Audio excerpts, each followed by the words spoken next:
أشهد أن لا إله إلا الله وحده لا شريك له وأشهد أن محمدا عبده ورسوله أما بعد فأعوذ بالله من الشيطان الرجيم بسم الله الرحمن الرحيم الحمد لله رب العالمين الرحمن الرحيم مالك يوم الدين إياك نعبد وإياك نستعين اهدنا الصراط المستقيم صراط الذين أنعمت عليهم غير المغضوب عليهم ولا الضالين. وعد الله الذين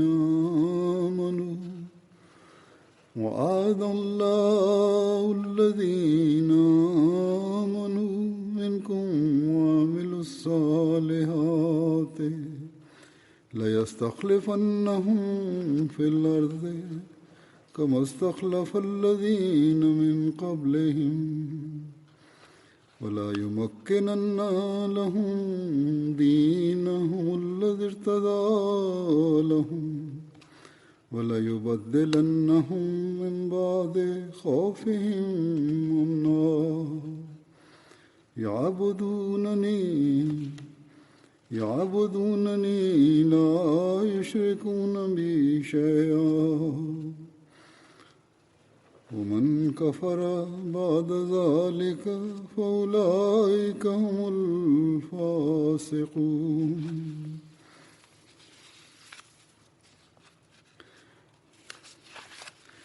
وأقيموا الصلاة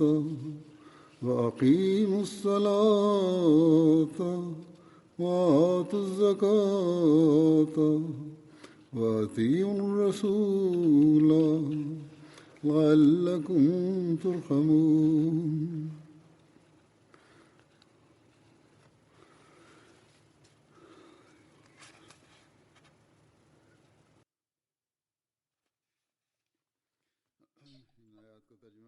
كان يوم الأمس هو 27 من أيار مايو، ونذكر هذا اليوم بيوم تأسيس الخلافة. وبهذا الشأن تعقد الجلسات أيضا في فروع الجماعة لنبقى مطلعين على تاريخ الجماعة وواجباتنا تجاه الخلافة، لنكون من الذين يؤدون مسؤولياتهم بعد بيعة الخلافة ونستمر في نوال أفضال الله تعالى.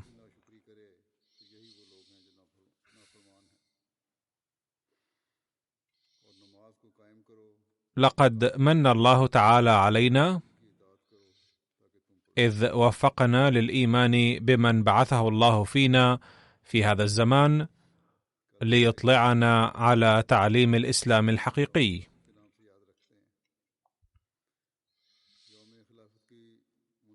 ثم وفقنا تعالى لبيعة الخلافة لنضع أمامنا دائما التعليم الذي أخبرنا به المسيح الموعود عليه السلام، ولننشره أيضا في العالم باستمرار. فالارتباط بالخلافة يلقي على عاتق كل أحمدي مسؤولية كبيرة، فإن أديناها فإننا بذلك سنؤدي حق هذه المنة التي من الله بها علينا. لقد وعد الله تعالى في الآيات التي تلوتها بتمكين الدين وتبديل الخوف أمنا، ولكنه تعالى جعل ذلك الوعد مشروطا بشرط، وهو أنه يجب علينا أن نكون أقوياء الإيمان ونكسب الأعمال الصالحة ونؤدي حق عبادة الله تعالى وألا نشرك بالله شيئا، ويجب ألا تكون في أعمالنا أدنى شائبة من الشرك.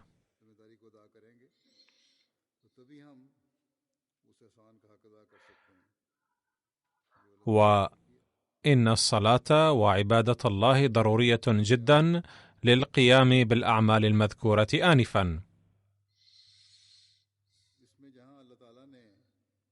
وقد علم الله تعالى في هذه الآيات طريق العبادة، وهو الالتزام بالصلاة. كذلك لا بد من الإنفاق في سبيل الله وطاعة الرسول صلى الله عليه وسلم، فأنفقوا في سبيل الله وأطيعوا جميع أوامر الله ورسوله.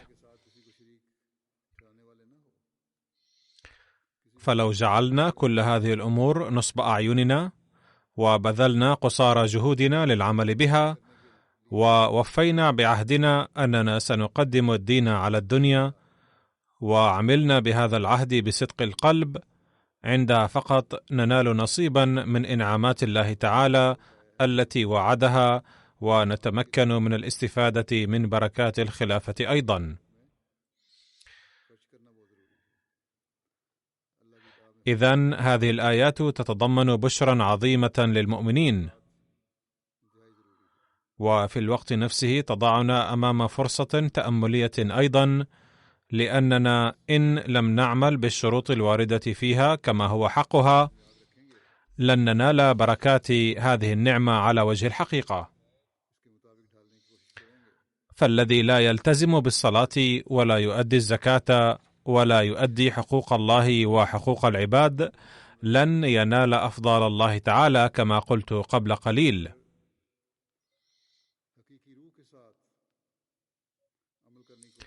فالاطلاع على التاريخ والاحتفال بيوم الخلافة وحده لا يكفي ما لم نصبح عبادا حقيقيين لله تعالى، أي ما لم نلتزم بالصلاة ولم نؤدي حقوق الله وحقوق العباد لن ينفع أحدا الاحتفال بيوم الخلافة.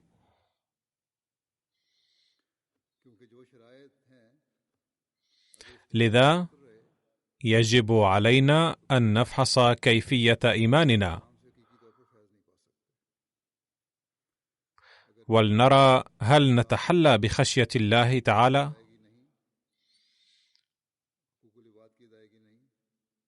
هل نسلك دروب التقوى الدقيقة،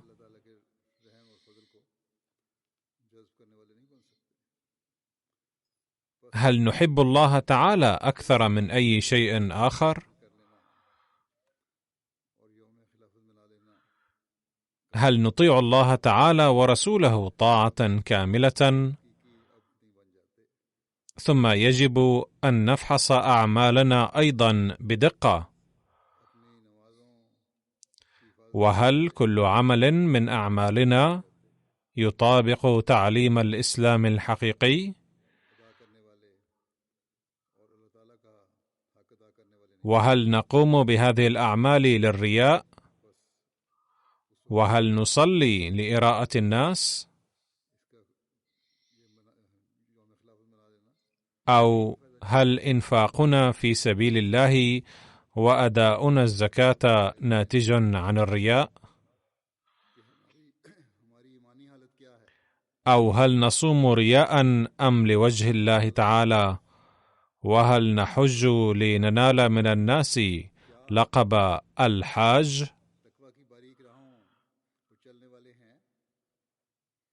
لن نعد مطيعين صادقين لله ولرسوله ولن ننال سكينة وطمأنينة قلبية إلا إذا كان كل عمل من أعمالنا لنيل رضا الله تعالى فقط.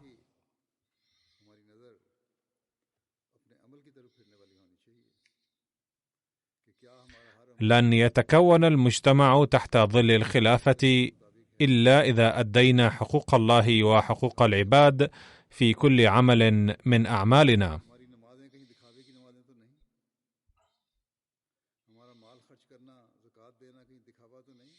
إذن الكلام باللسان فقط لا ينفع شيئا،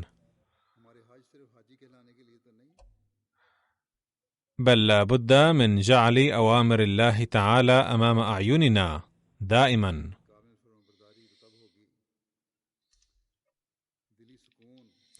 والمؤمنون الذين يكسبون أعمالا صالحة هم الذين سينالون البركات والفيوض.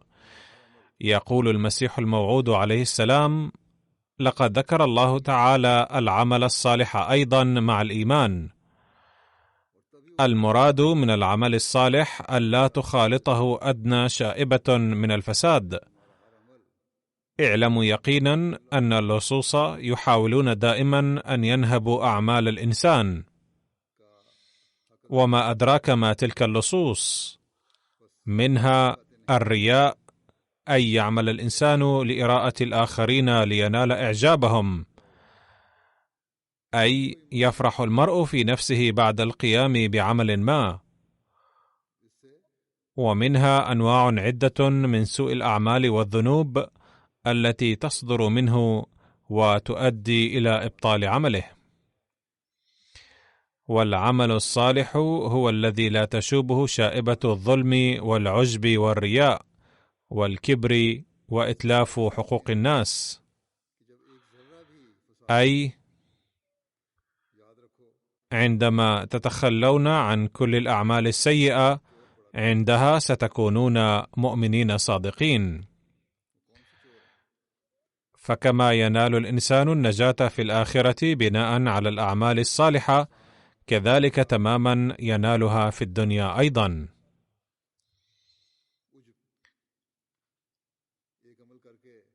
إذا كان في البيت شخص واحد ذو أعمال صالحة ينقذ البيت كله، اعلموا أنه لا فائدة من الإيمان ما لم تعملوا أعمالا صالحة.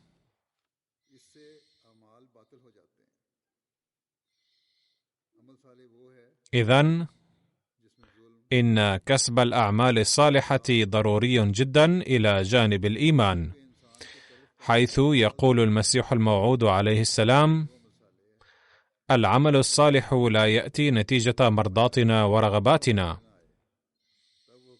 بل الأعمال الصالحة هي تلك التي لا تشوبها شائبة الفساد قط، لأن الصالح ضد الطالح. كما أن الطعام يكون طيبا حين يكون ناضجا وغير محروق،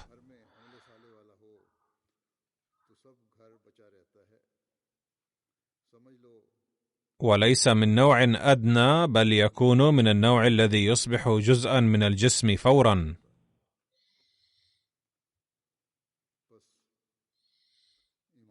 كذلك من الضروري تماما ألا يشوب العمل الصالح أي نوع من الفساد، أي يكون مطابقا لأمر الله تعالى وسنة النبي صلى الله عليه وسلم.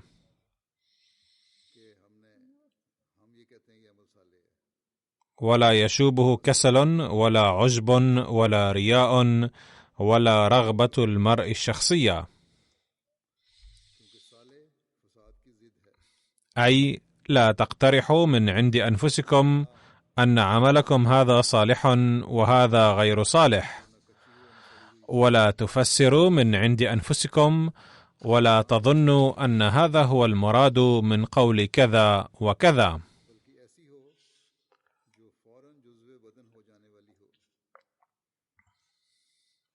بل يجب أن تعملوا به حرفيا.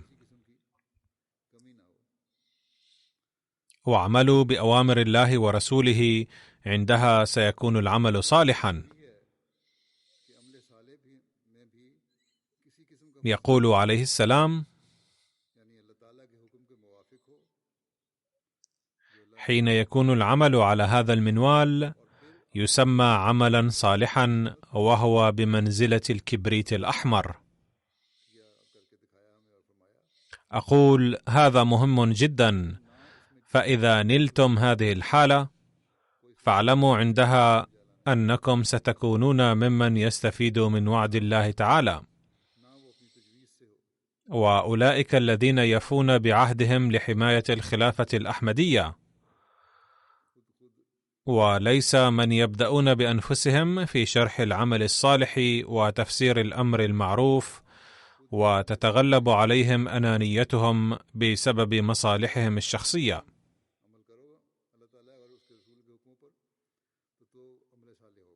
لن ينفع هؤلاء انتماؤهم إلى الخلافة مهما كرروا إعلان انتمائهم إليها. كلا، بل إن الذين يطيعون الخلافة بإخلاص وصدق فأولئك هم الأوفياء بالخلافة حقا، وهم الذين يقومون بحماية الخلافة والخلافة تحفظهم، وأدعية الخليفة تحالفهم،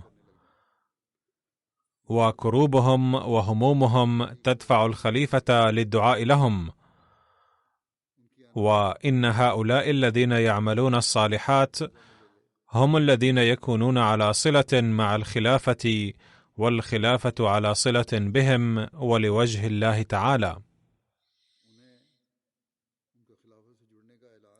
فهذه هي الخلافة الحقة التي تكون العلاقة فيها بين الجماعة والخليفة من أجل مرضاة الله تعالى.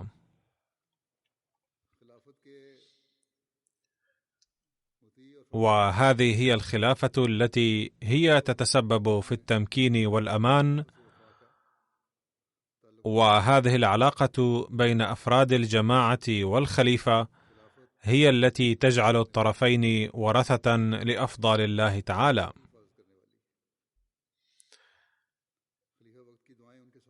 إن المسلمين الآخرين أيضا يريدون إقامة الخلافة،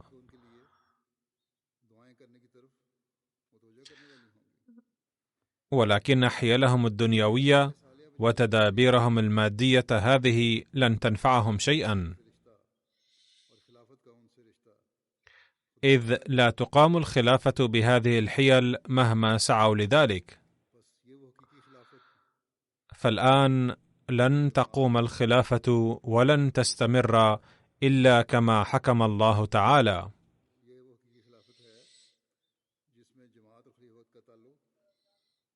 فهذا الأمر أعني إنعام الله علينا بالخلافة يجب أن يحفزنا على خلق مشاعر الشكر لله تعالى في قلوبنا والإنابة إليه، كما يجب أن يملأ قلوبنا بخشية الله كل حين، فنراقب أعمالنا ونرى ما إذا كانت وفق أحكام الله ورسوله أم لا، وما إذا كنا قد بلغنا المستوى المطلوب في أداء حقوق الله وحقوق العباد.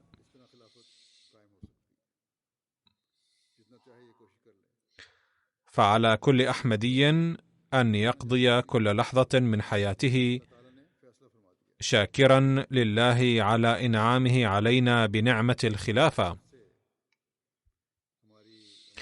وفاحصا نفسه ليرى ما إذا كانت أعماله موافقة لأحكام الله تعالى أم لا. ولو عشنا بهذا التفكير وأصلحنا أعمالنا بحسبه مع الدعاء لبقاء الخلافة فينا، فسوف نظل وارثين للإنعامات الإلهية أيضا بدون انقطاع وبلا منازع. وهذا ما أخبرنا به سيدنا المسيح الموعود عليه السلام، بأن الله تعالى قد طمأنه مبشرا بأن نظام الخلافة سيظل مستمرا، وأن البشارات التي بشره الله تعالى بها لا بد أن تتحقق إن وفينا بهذه الشروط. وقد أسهب عليه السلام في أمر الخلافة كثيرا في كتيب الوصية، حيث قال: إن هذه هي سنة الله، ومنذ أن خلق الإنسان في الأرض فما زال يظهر هذه السنة دون انقطاع، حيث ينصر أنبياءه ومرسليه ويكتب لهم الغلبة، كما قال تعالى: كتب الله لأغلبن أنا ورسلي. والمراد من الغلبة هو أن الرسل والأنبياء كما يريدون أن تتم حجة الله على الأرض بحيث لا يقدر أحد على مقاومتها، فإن الله تعالى يظهر صدقهم بالآيات القوية، ويزرع على أيديهم بذرة الحق التي يريدون نشرها في الدنيا،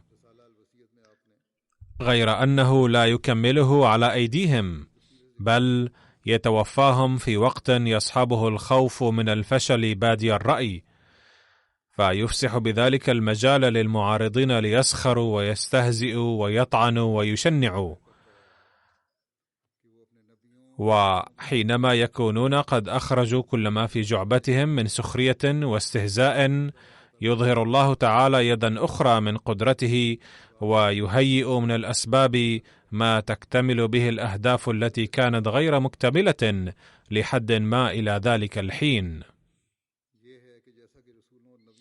نرى أن وفاة سيدنا المسيح الموعود عليه الصلاة والسلام إذ هزت كيان كل أحمدي، فإنها قد جعلت المعارضين أيضا يطبلون ويزمرون فرحين، فهذروا بما يندى له جبين الإنسانية، وتكلموا ببذاءة قذرة تذهل المرء، فيتساءل: كيف يمكن لقوم يدعون الإيمان بالله ورسوله أن يتردوا لهذه الدرجة؟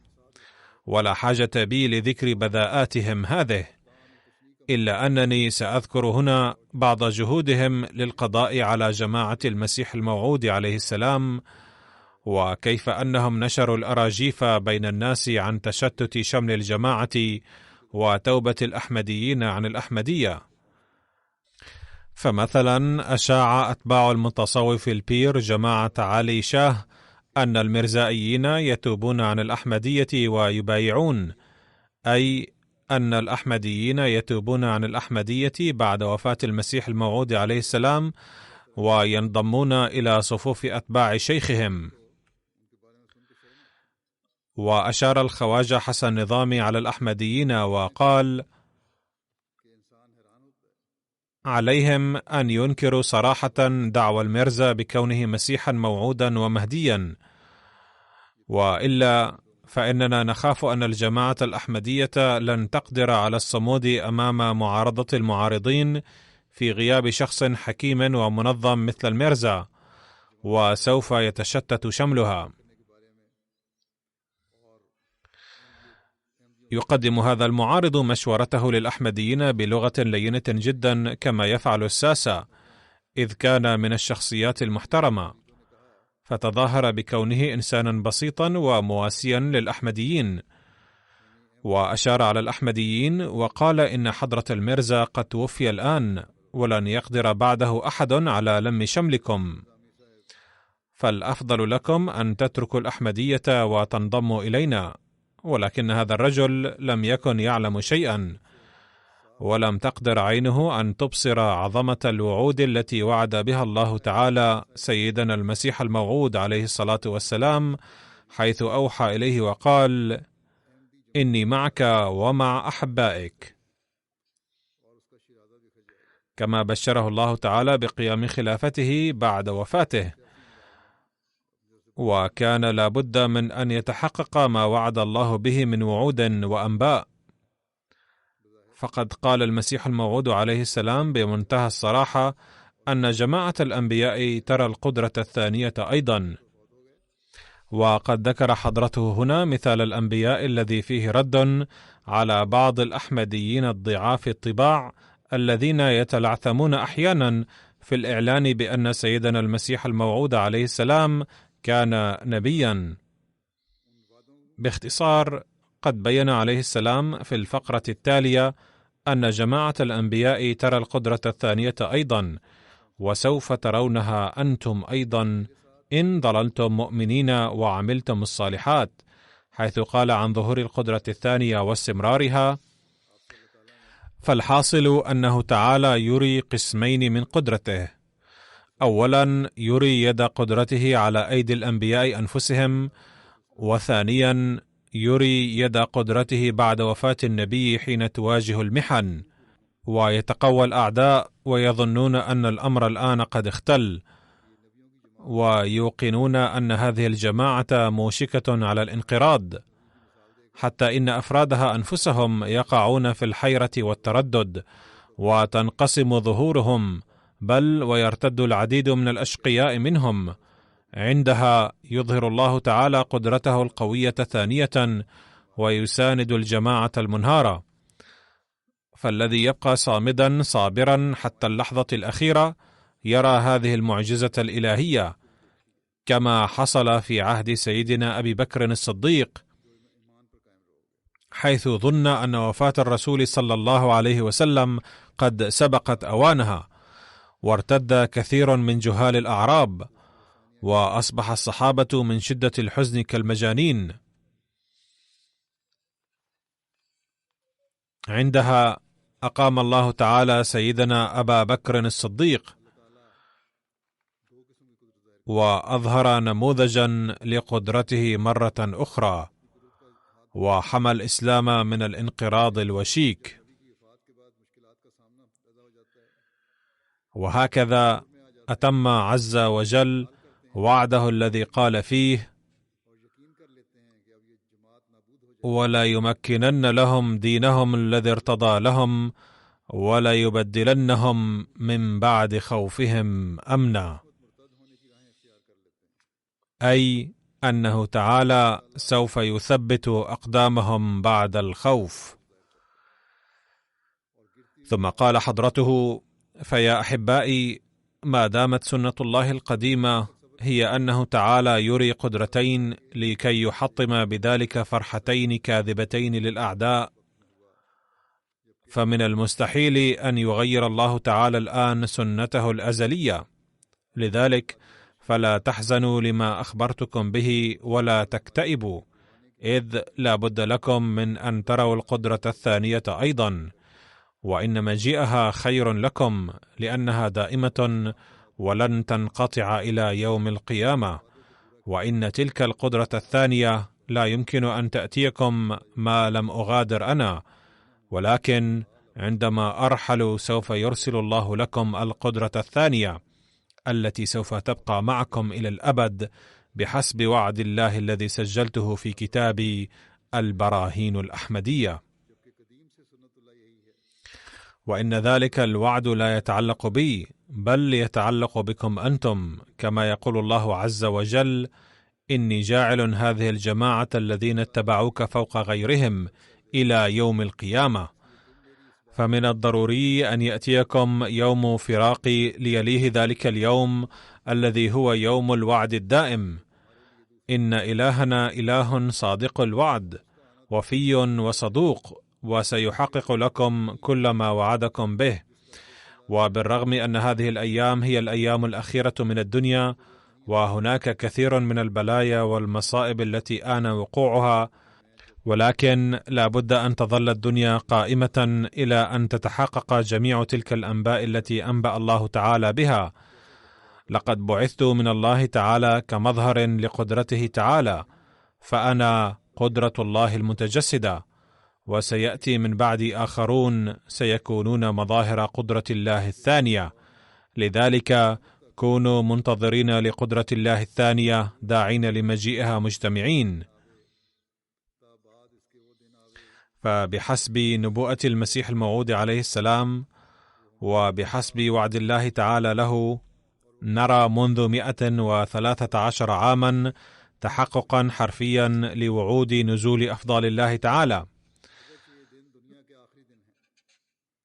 لقد قال المعارضون عند وفاة المسيح الموعود عليه السلام: قد قطع رأس هذه الجماعة، فما الذي بقي لديها الآن؟ فليترك الأحمديون هذه الجماعة، لأنه لا يمكن لأحد أن يحتويها الآن، وما إلى ذلك من أمور ذكرتها قبل قليل. كما قال هؤلاء مثل قولهم السابق بعد تولي الخليفة الأول منصب الخلافة، فقد كتبت جريدة كريزن جازيت عن الخليفة الأول: ماذا بقي في المرزائيين؟ لقد قطع رأسهم، ولن يستطيع الرجل الذي أصبح إماما لهم أن يفعل شيئا غير أن يجلس في أحد المساجد ويسمعهم القرآن.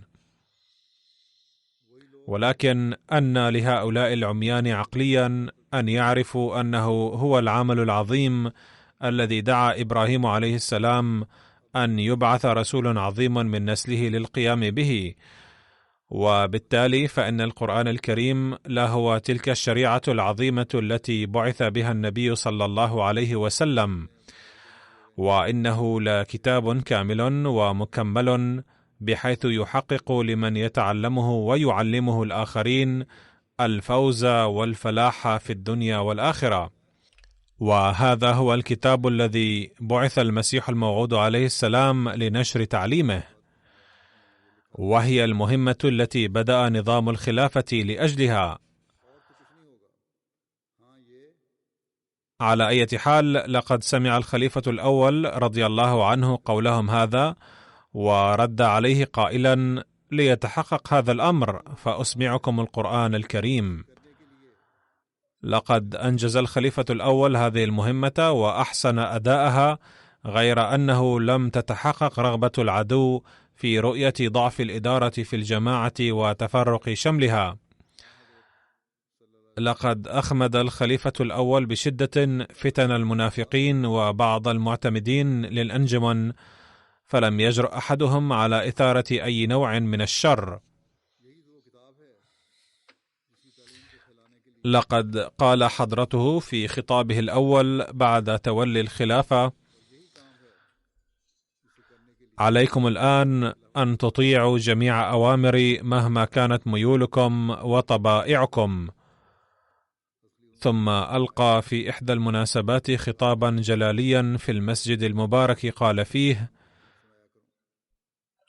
لقد آذيتموني بتصرفكم هذا إيذاء شديدا، بحيث لم أقف الآن في الجزء الذي أنشأتموه أنتم، بل وقفت في المسجد الذي أنشأه حبيب المرزا بنفسه.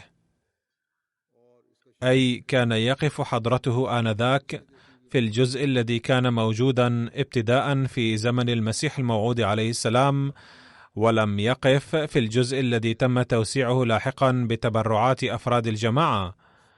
فقد قال حضرته بأنني لم أقف في هذا الجزء، بل وقفت في الجزء الأصلي للمسجد الذي تم إنشاؤه في زمن المسيح الموعود عليه السلام، أو الذي كان موجودا في البداية. ثم قال حضرته: إن قراري هو أن القوم والأنجمن كليهما يجب أن يطيعوا الخليفة، وهما خادمان له، أي أن مؤسسة الأنجمن والمؤمنون كلهم خدام للخليفة، وإن الأنجمن مستشار له ووجوده ضروري للخليفة. كذلك قال: من كتب أن مهمة الخليفة تقتصر على أن يأخذ البيعة، أما السلطة النهائية فهي للأنجمن، عليه أن يتوب، لأن الله تعالى أخبرني أنه إذا تخلى عني واحد وارتد فإنه تعالى سوف ينعم علي بجماعة من الناس بدلا منه. ثم قال حضرته: يقال لي إن مهمة الخليفة تقتصر على أن يؤم الصلاة أو الجنازة أو يعقد القران أو أن يأخذ البيعة، مع أن هذا الأمر يمكن أن يقوم به أي شيخ بسيط، ولا حاجة للخليفة لهذا الغرض. وإنني أرى أن مثل هذه البيعة لا تساوي شيئا، فلا أريد أن آخذ مثل هذه البيعة، بل البيعة الحقة هي تلك التي يطيع فيها المبايع طاعة كاملة ولا يحيد عن أمر من أوامر الخليفة. فلقد خيب هذا الخطاب آمال المنافقين وقضى على مكايدهم، كما أنه أفحم المعارضين. فمن كان عجوزا ضعيفا في نظر الناس لما تكلم بتأييد الله تعالى، فقد أصبح الذين يطلقون التصريحات المتعالية يخفون وجوههم وذهبت ريحهم. ثم بايعه المخلصون بعزيمة متجددة، وبعد ذلك رأى العالم كيف سارت الجماعة في دروب الرقي والازدهار. ثم لما توفي الخليفة الأول في مارس عام 1914 حدثت في الجماعة صورة من الزلزلة، وأطل برأسه بعض أعضاء مجلس المعتمدين في صدر أنجمن الذين كانوا مصرين على اعتبار الأنجمن خليفة المسيح الموعود عليه السلام، وكانوا قد سكتوا مؤقتا بتصدي الخليفة الأول لهم. كما بدأ المنافقون أيضا نشاطهم مرة أخرى، ولكن يد نصرة الله وعونه كانت الأساس للحفاظ على منصب الخلافة ودعمه بحسب وعود الله تعالى مع المسيح الموعود عليه السلام. كان زعماء الأنجمن يخافون من أن الجماعة ستنتخب ميرزا بشير الدين محمود أحمد خليفة، لذلك فقد حاولوا كثيرا ألا يكون هناك أي خليفة، وأن يتأجل انتخابه بأي طريقة ممكنة ولو لمدة قصيرة. فقال سيدنا ميرزا بشير الدين محمود أحمد صراحة أن الخليفة لا بد منه، لكنني أضيف وأقول معا إني لست تواقا لأن أكون خليفة، فاجعلوا من تريدون خليفة، وأنا وجميع أفراد عائلتي سنبايعه بصدق القلب. لكن هؤلاء الذين كانوا يعدون أنفسهم أعقل الناس وكانوا يخشون أن القرار سوف يصدر بحقه، لذا لم يقبل هذا الاقتراح أولئك الذين كانوا يريدون السلطة فقط. فحين قال لهم سيدنا الخليفة الثاني حضرة ميرزا بشير الدين محمود أحمد رضي الله عنه إنه مستعد لمبايعة من يعينه أيا كان، فوجود الخليفة محتم، لم يوافقوا معه. باختصار، اجتمعت جماعة المؤمنين في مسجد نور بحسب وصية سيدنا المسيح الموعود عليه السلام، وكان عددهم يقدر بأكثر من 2000 نسمة، وانتخبوا كلهم تقريبا حضرة ميرزا بشير الدين محمود أحمد رضي الله عنه خليفة لهم. وكان الناس يتقافزون من على رؤوس الحضور للوصول إلى بيعته، وشهود العيان كتبوا أن المشهد كان يوحي كأن الملائكة تسوق الناس لمبايعة هذا المنتخب. وأخيرا حين لاحظ ذلك كبار معتمدي الأنجمن الذين كانوا 10 نفر، أخذوا خزينة الأنجمن كلها واختفوا من هناك. لكن العالم رأى كيف أن الله تعالى مكن للجماعة دينها بواسطة الخلافة الأحمدية، وإن عهد سيدنا المصلح الموعود الخليفة الثاني للمسيح الموعود عليه السلام الممتد على 52 سنة يشهد على أن الجماعة بدأت تقطع أشواط التقدم والازدهار بسرعة فائقة بقيادة الشاب الذي قلده الله تعالى منصب الخلافة. أما الذين كانوا أخلوا خزينة الأنجمن وغادروا وادعوا أن المسيحيين الآن سيحكمون قاديان، يلاحظ أجيالهم أن الله تعالى يرينا بتأييداته مشاهد اجتماع المسيحيين تحت راية المسيح المحمدي، فنحن نشاهد ذلك بأم أعيننا.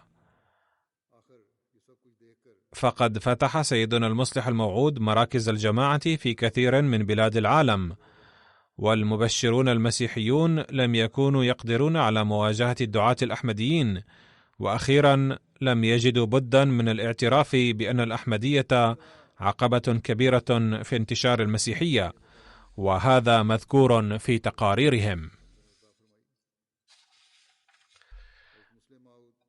باختصار، إننا نرى ذلك الخليفة من أولي العزم قد حفظ سفينة الجماعة في كل الأوضاع، سواء أكانت مكايد للهجوم على قاديان أو كان ميدان الدعوة أو كانت الهجرة، وأوصلها بتأييد الله تعالى ونصره إلى الساحل بنجاح.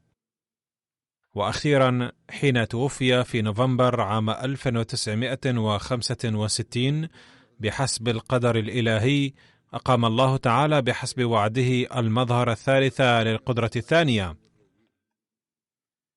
وبدل خوف الجماعة أمنا من جديد وجمعها على يد سيدنا ميرزا ناصر أحمد الخليفة الثالث للمسيح الموعود عليه السلام.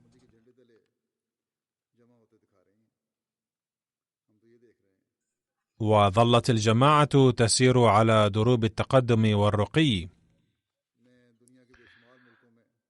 وبدأ العهد الجديد لفتح المدارس والمستشفيات في أفريقيا، وبدأ عهد جديد لتعريف أفريقيا بالجماعة الأحمدية،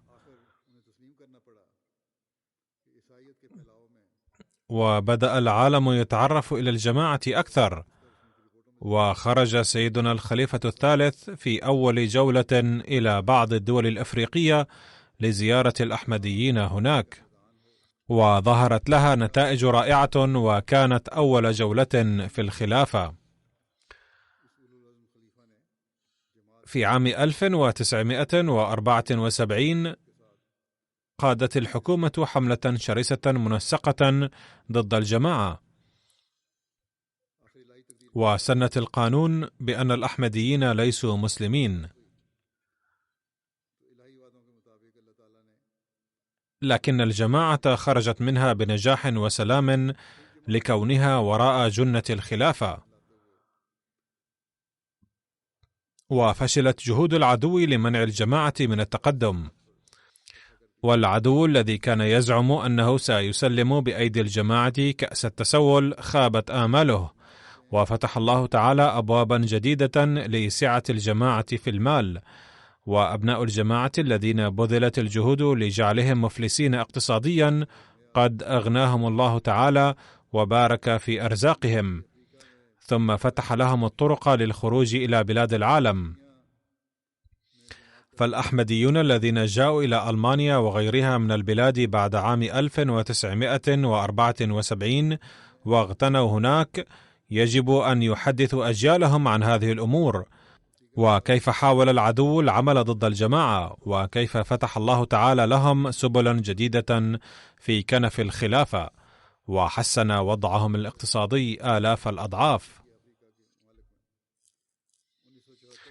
ثم حين رحل عنا سيدنا الخليفة الثالث أيضا في يونيو عام 1982، بدل الله تعالى من جديد خوف الجماعة أمنا بحسب وعده بواسطة سيدنا ميرزا طاهر أحمد الخليفة الرابع للمسيح الموعود عليه السلام.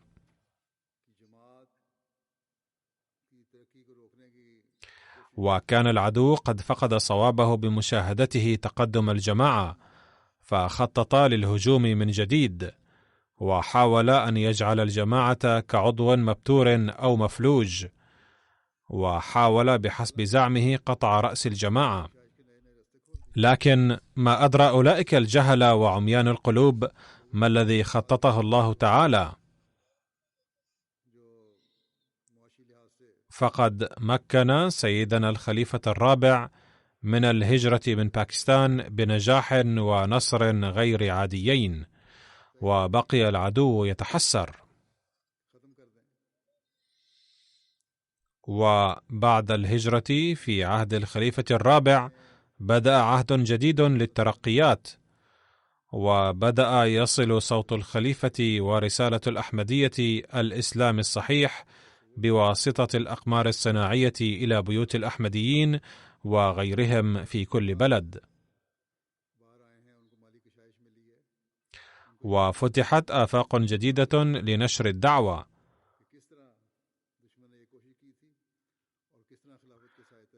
حيث غرست غراس الأحمدية في كثير من البلاد، وانتشر تعليم الإسلام الصحيح.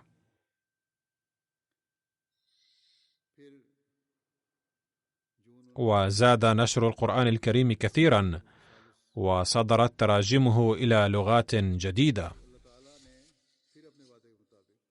ثم حين توفي سيدنا الخليفة الرابع رحمه الله تعالى أيضا بحسب ما قدر الله تعالى وقضى في أبريل عام 2003 تلقت الجماعة هزة عنيفة،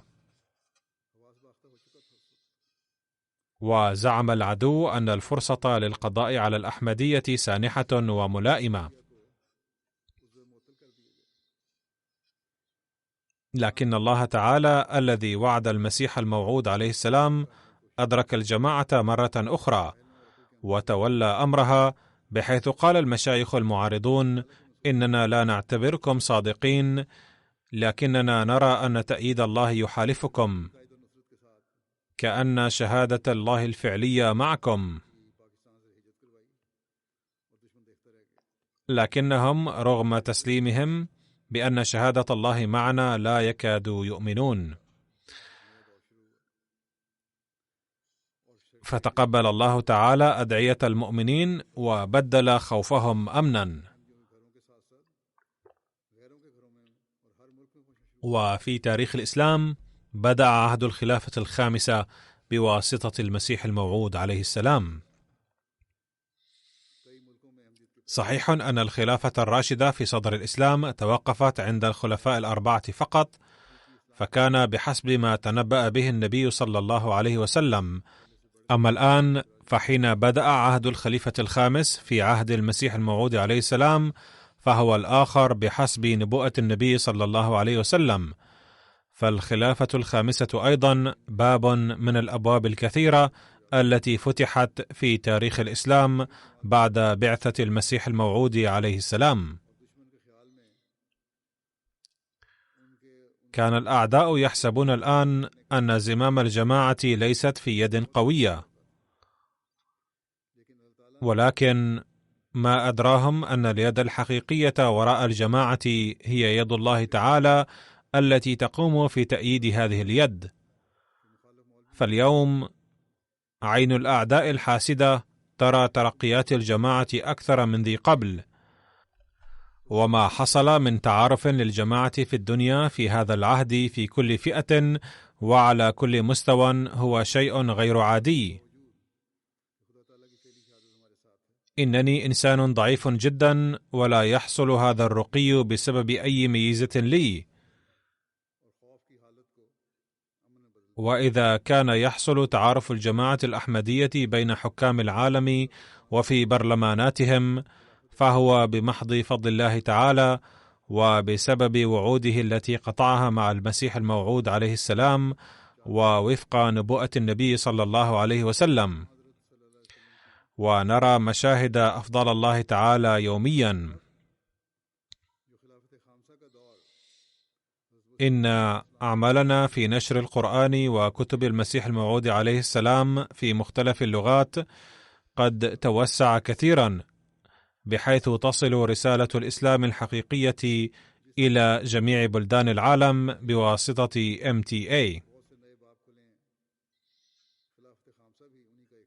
كانت في البداية قناة فضائية واحدة فقط وفي لغة واحدة، ولكن الآن تعمل 8 قنوات لMTA في الدنيا،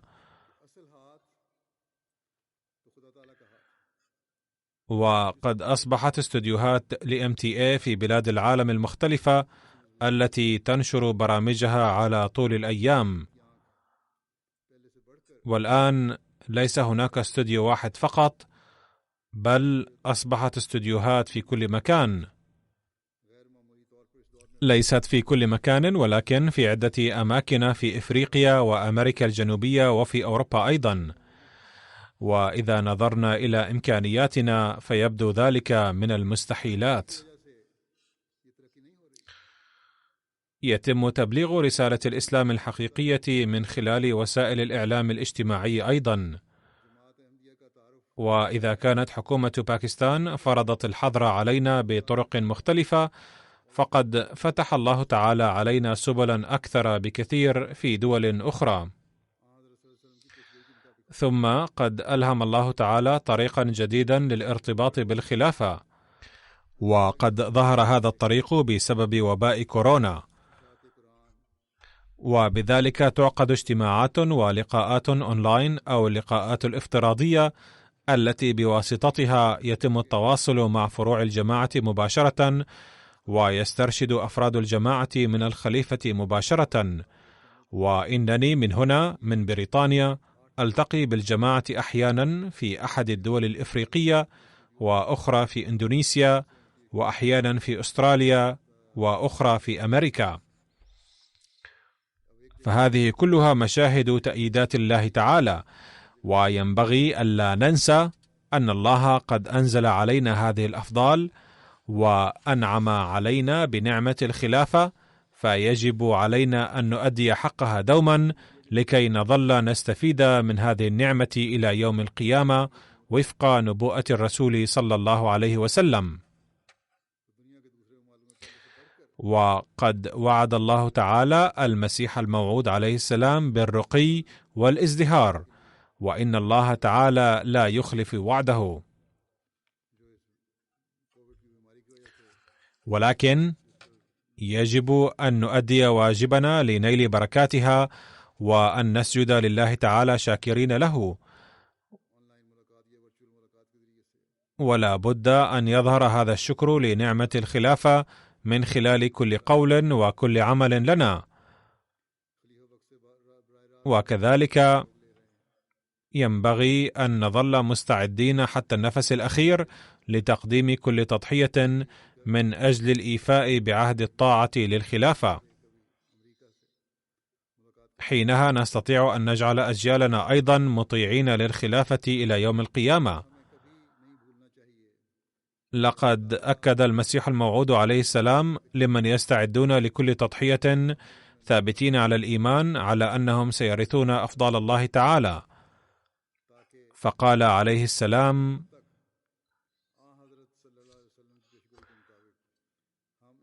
لا تظنوا أن الله تعالى سوف يضيعكم، أنتم بذرة بذرها الله تعالى في الأرض بيده.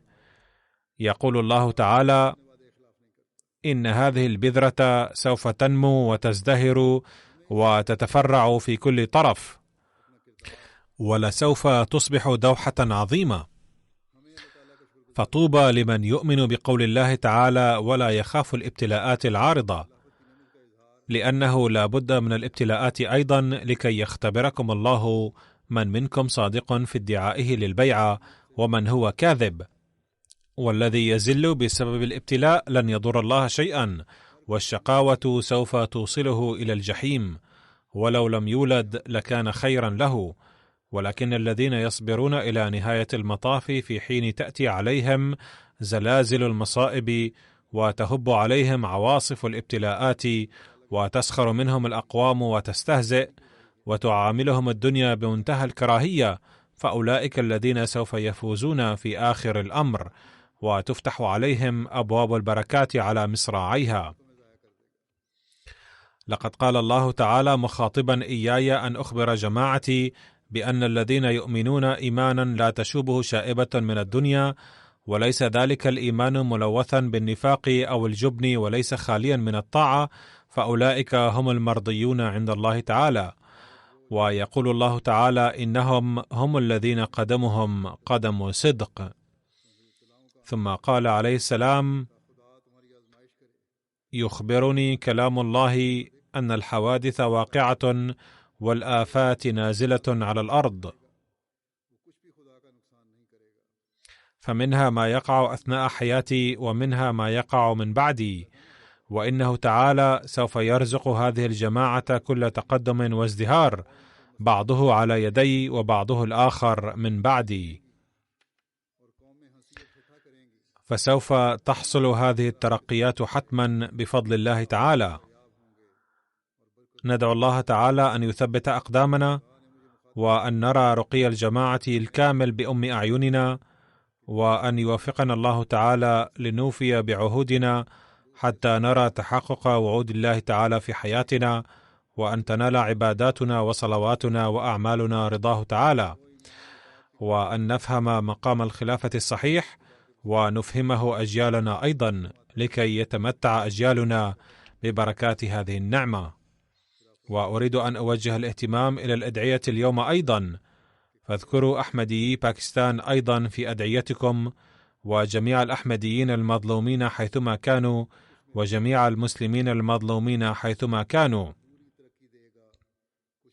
سواء كانوا في فلسطين أم في أي مكان آخر. اذكروهم جميعا في أدعيتكم. رفع الله تعالى عن الجميع مشاكلهم وفرج عنهم، ووفق الأحمديين ليعملوا بتعاليم المسيح الموعود عليه السلام بوجه حقيقي، ويصبحوا أحمديين حقيقيين،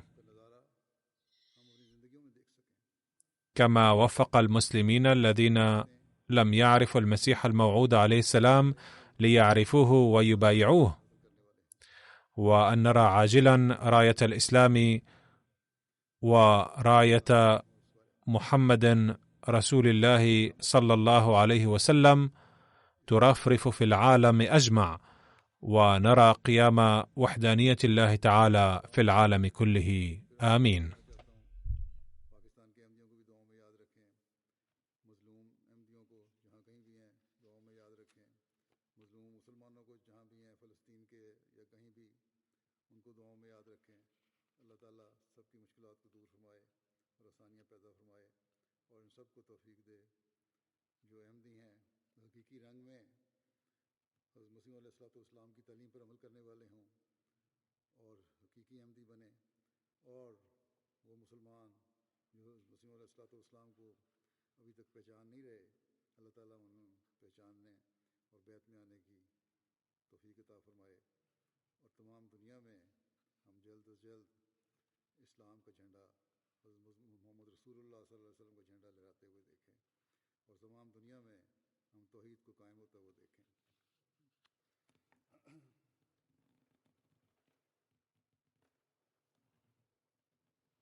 الحمد لله نحمده ونستعينه ونستغفره ونؤمن به ونتوكل عليه ونعوذ بالله من شرور أنفسنا ومن سيئات أعمالنا.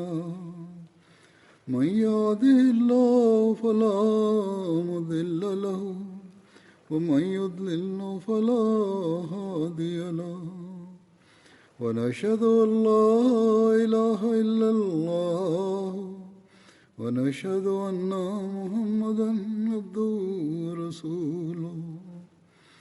عباد الله رحمكم الله، إن الله يأمر بالعدل والإحسان وإيتاء ذي القربى وينهى عن الفحشاء والمنكر والبغي يعظكم لعلكم تذكرون.